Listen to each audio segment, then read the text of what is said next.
О, здравствуйте. Что вы делаете в этой богом забытой части Ютуба? Ну, раз уж заглянули, заваривайте чаек. На чем хотите поболтать? Может быть, про аниме? Признавайтесь, что вы смотрели в зимнем сезоне? Кому нужен зимний сезон в конце весны?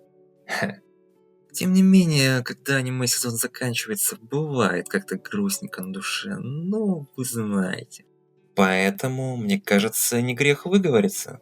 Да и просто для поднятия настроения и сохранения вменяемости.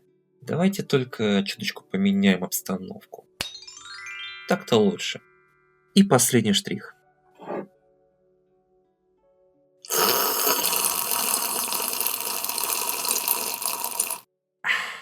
Поехали.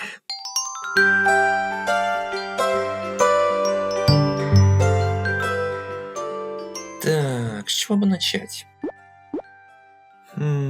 Есть ли что-нибудь менее культурное? Вот, то, что надо. Очень милый и яркий сериал для всей семьи. Называется «Время пытки, принцесса». Несмотря на страшное название, аниме правда довольно милое. Принцесса попадает в плен к силам зла, и они через пытки пытаются выведать у нее слабости Родины. И метод истязаний, скажем так, специфический. Будьте готовы к тому, что переживать все это будет тяжело не только героине аниме, но и зрителю. Особенно обидно, что когда героиня раскалывается, она получает награду, а человек, смотрящий на все это через экран, нет.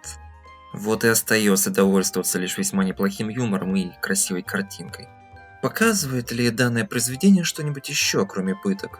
Временами.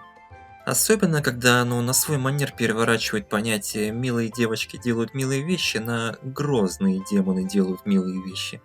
Но в большинстве случаев аниме все же именно о глупой принцессе, которая с каждым днем становится все более падкой на соблазны. Смотреть на это в принципе не надоедает, ибо у автора хватило таланта сделать произведение интересным, веселым и разнообразным ровно настолько, насколько это возможно. А еще автор, умышленно или случайно, смог создать в этом сериале некое изображение стокгольмского синдрома для самых маленьких.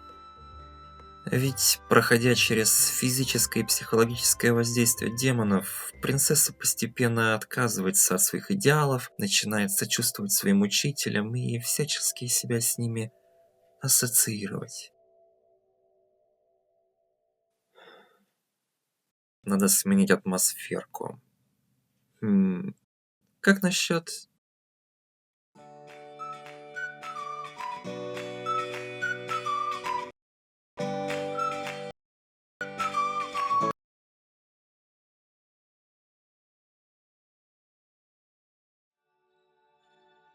Нам ничего не объясняют. Все, что мы видим, это девочка, бегущая в лесу. Временами происходящее кажется очень красивым и умиротворяющим, а временами тревожным, сбивчивым и спутанным. Мы ничего не понимаем, лишь смотрим, как протагонистка суматошно бегает, собирает вещи, прячется от людей и ведет разговор с кем-то, кого мы распознаем как звон. Перед нами весьма интересный пример того, как завладеть вниманием зрителя, используя недосказанность, таинственность, красивые ракурсы и сбивчивый монтаж, что усиливает ощущение тревоги и суматохи. Сериал не торопится объяснять, что происходит, не вываливает на зрителя гору неуклюжей экспозиции. Вместо этого он ударяется в небольшую философию о смысле бытия отверженных существ, которым нет места в мире. И уже здесь, между делом, мы начинаем потихоньку узнавать не только мир, в который попали, но и что из себя представляет сам сериал. Первый эпизод, скажем прямо, заинтриговал своей постановкой и атмосферой. Слабейшая укротительница относится к жанру исекай, то есть про попаданцев в иной мир. Но это мог быть очень особенный исекай в стиле путешествия Кина, планетарианки и последнего путешествия девочек. К несчастью, в дальнейшем все было несколько более обыденно для жанра, поэтому сенсации не случилось. Но мне все равно хочется отметить этот сериал. Насколько я понимаю, это первый полноценный аниме-проект студии Маскет, и справилась она в принципе неплохо.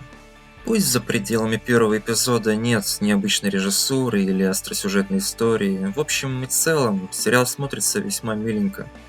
Особенно красивыми получились опенинг и эндинг. Любопытно будет посмотреть, чем студия Маскет порадует нас в будущем. Потенциал, как по мне, у нее есть. Ну и дабы далеко не отходить от исекая, можно слегка пробежаться по особому поджанру, что черпает стиль своего повествования из Атомы игр. По какой-то неведомой причине попадающиеся мне атомы аниме про борющихся за жизнь злодеек все как на подбор годнота. Ну, кроме Бакарины. Бакарина худшая из них. И с каждым новым тайтлом представители всего жанра будто становятся только лучше. При этом сюжет у них всегда примерно одинаковый.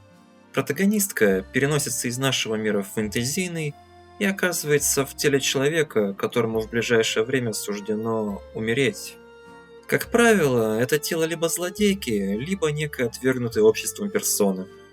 Временами героиня изначально может быть жительницей фантастического мира, но суть от этого не меняется. По итогу, ей предстоит наладить связи с окружающими и перевернуть ситуацию в свою пользу. Седьмая беззаботная жизнь злодейки в браке со злейшим врагом идет ровно по тем же лекалам. Различие лишь в том, что местная героиня Рише Ирмгард Варцнер переживает уже седьмую жизнь. Каждую предыдущую она прожила по-разному, побывав в экзотических странах, испытав различные профессии и познакомившись с бесчисленным количеством выдающихся людей. Но всякий раз жизнь Рише обрывалась одинаково, из-за войны, начатой мрачным правителем одной из стран, Арнольдом Хайном. И по иронии судьбы, в своей седьмой жизни Рише предстоит стать невестой своего убийцы из прошлых инкарнаций. Как и во многих исекаях, атомы аниме включают в себя некий элемент видеоигры.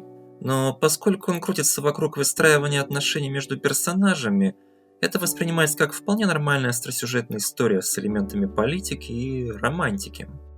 Самой яркой отсылкой к игре остаются разве что предыдущие жизни, как некий вариант неудачных прохождений с сохранением опыта. И Рише активно пользуется этим опытом, пытаясь вернуть себе все утраченное, попутно заручившись прежними связями. Принято считать, что протагонист Исекаев обязан получить читерский навык и в первом же эпизоде заявить, что он король мира. Но в Атоме сериалах героиня, каким бы опытом и знаниями не обладала, продолжает оставаться уязвимой перед самой главной угрозой. Поэтому до самого конца она не способна бить в лоб и вынуждена добиваться своего при помощи хитрости, интеллекта, интриг и, конечно же, доброты и милосердия. Все ради того, чтобы злейшие враги обернулись друзьями, а трагическая судьба сменилась на «и жили они долго и счастливо».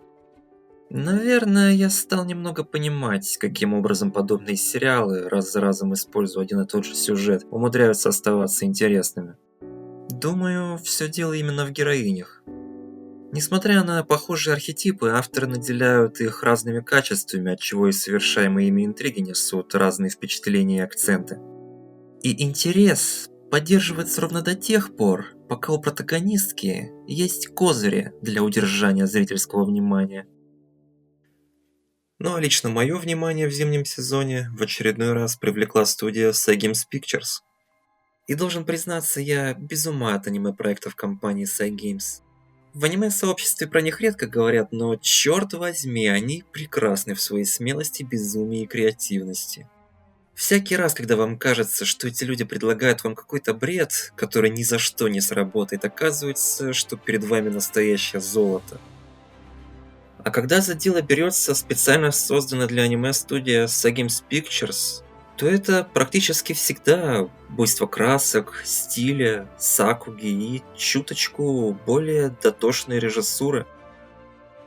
И в зимнем сезоне 2024 она преподнесла нам меху. Представьте себе максимально приземленную меху с ультрасерьезным взрослым дизайном персонажей. В центре событий исключительно простые люди, вполне привычные военные тренировки, в общем, ничего особенного. Как вдруг, откуда ни возьмись, налетают пришельцы, всюду разруха, паника, никто ничего не понимает. А самое главное, никто глазам своим поверить не может, что перед ними пришельцы. Казалось бы, самое невероятное уже произошло, но тут буквально с неба сваливается суперробот из детских мультиков, уговаривает находящегося рядом солдата стать своим пилотом, и под идиотскую супергеройскую музыку они отправляются в постыдное сражение для того, чтобы спасти день. Как вы, наверное, уже поняли, перед нами сериал, играющий на поле противопоставления различных противоположностей. В частности, соединяя что-то серьезное с чем-то глупым, отчего на экране у нас начинают соседствовать суровые мускулистые мужики, цветастые роботы и милые инопланетянки с интеллектом трехлетних детей.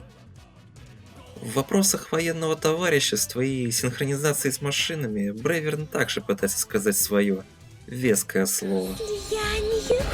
Оставлю без комментария. Все это порождает множество комичных ситуаций, а серьезные мужчины в таких условиях начинают казаться смущенными цундера. Кому вообще могла прийти в голову эта идея?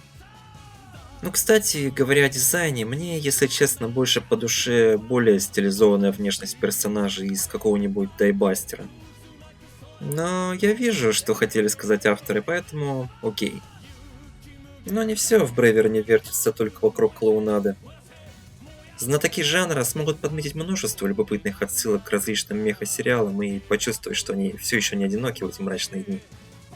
Да и сюжет преподносит немало сюрпризов и неожиданных поворотов, начиная повествование со смехотворной глупости, а заканчивая полным выносом мозгов, переворачивая с ног на голову все ваше представление о том, что вы до этого видели. Из минусов я бы отметил разве что недостаточный масштаб. Есть все же небольшое ощущение, что это очень короткий сериал, поэтому и развернуться по полной не получится.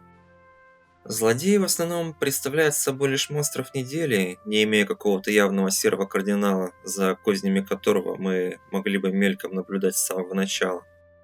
Да и по-настоящему важных персонажей в событиях на деле не так уж и много задействовано. Очень многие, казалось бы, ключевые герои, фигурировавшие в начале истории, ближе к концу практически полностью пропадают с экрана. Тем не менее, перед нами довольно-таки любопытный проект со смелыми идеями и такой нормальной реализацией.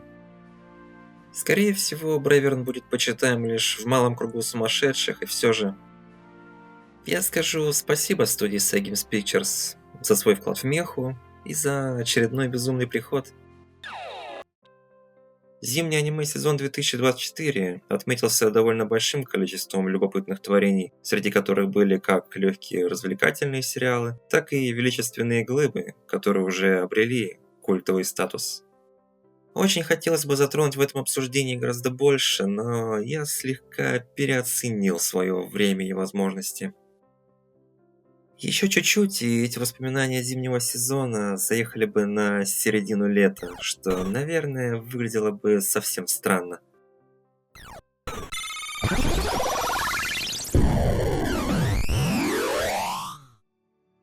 К счастью, у многих довольно любопытных завершившихся аниме ожидается продолжение, а какие-то из них только подходят к концу.